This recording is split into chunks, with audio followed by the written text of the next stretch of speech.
Moi, je viens d'un milieu plutôt modeste. Mon père était technicien dans un journal et ma mère était mère au foyer. Mais en fait, de ce milieu modeste, j'avais beaucoup de frustration et de manque dont j'avais pas forcément conscience, mais c'est devenu évident justement quand je suis rentrée en contact avec l'histoire de l'art, avec la grande littérature. Je me suis aperçue que c'est exactement ça dont j'avais besoin. J'ai vu qu'il y avait tout un univers auquel je n'avais pas du tout participé jusque-là et c'est vraiment ce qui m'a permis d'exister en fait.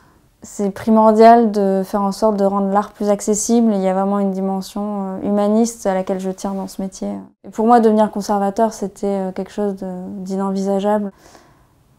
Je me suis pas sentie à ma place, je me suis sentie illégitime, j'avais peu de confiance en moi et donc ça a été très difficile. Il me faut avoir le concours de conservateur, qui est un concours de la fonction publique, qui est réputé pour être vraiment très difficile, très encyclopédique et très élitiste.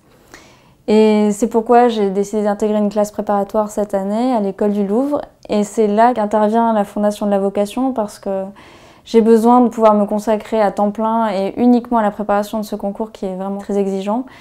Et cette année, le fait d'avoir un travail en parallèle m'aurait empêché d'avoir vraiment mes chances en quelque sorte.